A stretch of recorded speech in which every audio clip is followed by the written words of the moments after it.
Diretso na agad tayo sa totoong usapan. Kapag si Angelica Panganiban ang pinag-uusapan, hindi pwedeng ihiwalay ang pangalan niya sa salitang longevity. Hindi lahat ng artista ay nabibigyan ng pagkakataong tumagal ng dekada-dekada sa industriya at mas lalong kakaunti ang marunong humawak ng pera habang tumatagal.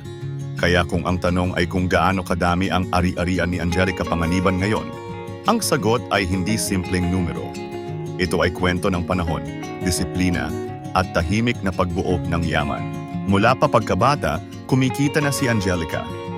Child star pa lang siya, exposed na siya sa mundo ng kontrata, kita, at responsibilidad. Habang ang ibang bata ay nag-iipon lang ng baon, siya ay natutong pahalagahan ang halaga ng bawat project. Dito pa lang, malinaw na may pundasyon na ang financial mindset niya. Hindi siya lumaki na biglang yumaman.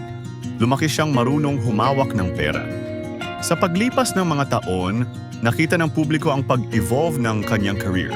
Mula child roles, teen characters, hanggang sa pagiging isa sa pinaka-pinagkakatiwalaang actress ng kanyang henerasyon. At sa bawat yugto ng career na iyon, may katumbas na kita. Ang mahalaga rito, hindi nawala ang trabaho. Kahit magbago ang uso, andoon pa rin siya. At ang consistency na ito ang isa sa pinakamalalaking dahilan kung bakit malawak ang ari-arian niya ngayon.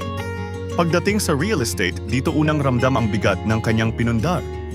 Matagal nang may sariling bahay si Angelica sa isang exclusive na residential area.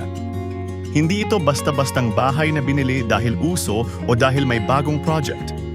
Ito ay bahay na pinagplanuhan, pinag-ipunan, at unti-unting inalagaan sa loob ng maraming taon. Sa mga bihirang pagkakataong nasilayan ito ng publiko, makikita ang balanseng kombinasyon ng pagiging simple at pagiging elegante. Ang bahay na ito ay hindi lang tirahan, isa itong asset. Sa paglipas ng panahon, tumataas ang value ng ganitong klaseng property, lalo na kung nasa prime location. At dahil hindi siya palipat-lipat ng tirahan, malinaw na long-term investment ang pananaw niya rito. Hindi luho, kundi seguridad. Bukod sa pangunahing tirahan, may mga usap-usapan sa loob ng industriya na may iba pa siyang property investments. Maaaring lupa, maaaring paupahang unit, o mga ari-ariang hindi kailanman na feature sa social media. At dito pumapasok ang isang mahalagang katotohanan sa showbiz. Ang mga artistang may tunay na pera ay kadalasang hindi maingay. Walang daily flex, walang presyo, walang yabang, pero tuloy-tuloy ang value. Sa usaping sasakyan, kapansin-pansin din ang pagiging practical ni Angelica. Hindi siya kilala bilang car collector, pero malinaw na may sapat siyang sasakyan para sa iba't ibang pangangailangan, pang-araw-araw, pang-pamilya, at pang-travel. Ang pinipili niya ay hindi base sa hype, kundi sa kalidad, safety, at comfort. Ito ang klase ng desisyon na ginagawa ng mga taong iniisip ang long-term, hindi lang ang panandaliang imahe. Ngayon, dumako tayo sa pinakaugat ng kanyang ari-arian. Ang kita sa showbiz. Sa loob ng mahigit 3 dekada, si Angelica ay halos hindi nawalan ng trabaho. Pelikula, teleserye, anthology shows, special participation, lahat ng ito ay may katumbas na talent fee. At habang tumatagal, tumataas ang bayad sa kanya dahil sa karanasan, reputation, at husay.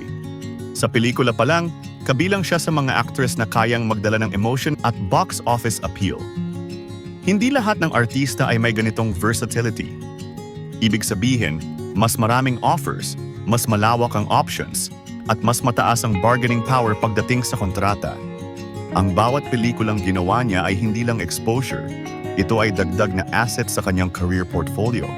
Sa teleserye naman, mas lalong tumitibay ang kanyang financial foundation. Ang long-running shows ay nangangahulugan ng buwan-buwan na kita. Minsan, taon pa ang tinatagal. At kahit hindi palaging lead role, ang pagiging mahalagang bahagi ng isang proyekto ay may katumbas na halaga. Hindi ito one-time big time. Ito ay steady flow ng income. Hindi rin dapat maliitin ang kinita niya sa endorsements. Sa loob ng maraming taon, naging mukha si Angelica ng iba't ibang brands, beauty, skincare, household products, at lifestyle campaigns. Ang ganitong endorsements ay kadalasang milyon ang halaga, lalo na kung multi-year contracts. At dahil sa image niyang totoo, prangka, at relatable, mataas ang tiwala ng brands sa kanya. Dagdag pa rito ang mga guestings, hosting stints, at digital collaborations.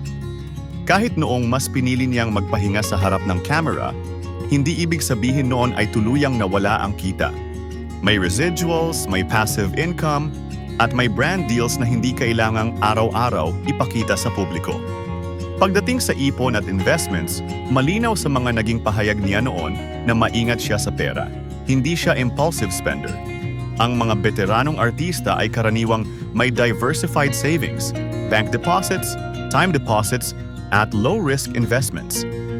Ang ganitong klaseng paghawak ng pera ang dahilan kung bakit tumatagal ang yaman kahit huminto pansamantala ang active income.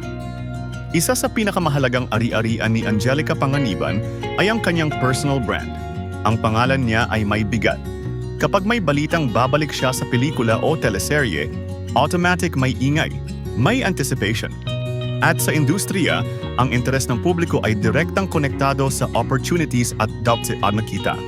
Ang personal brand na ito ay hindi basta-basta nabubuo. Ito ay produkto ng mahabang panahon ng konsistensya, profesionalismo at pagiging totoo sa sarili. Hindi siya sumikat dahil sa iskandalo. Tumagal siya dahil sa trabaho. Ngayon na isa na siyang ina, mas naging malinaw ang direksyon ng kanyang mga desisyon sa pera. Ang mga ari-arian niya ay hindi na lang para sa kasalukuyan, kundi para sa kinabukasan ng kanyang anak.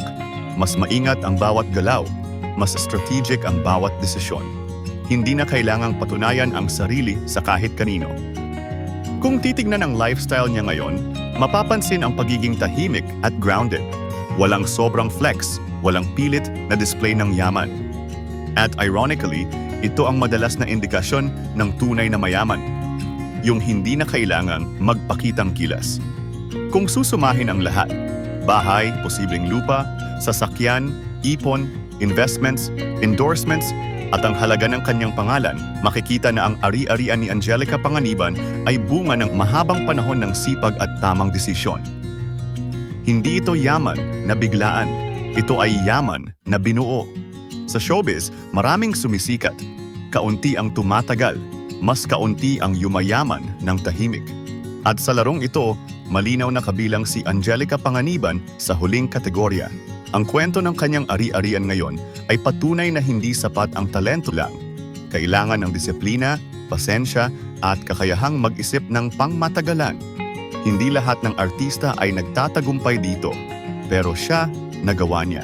Sa huli, ang tunay na yaman ni Angelica Panganiban ay hindi lang nasusukat sa dami ng ari-arian, kundi sa kakayahang mamuhay ng may seguridad, kapayapaan, at kontrol sa sariling oras.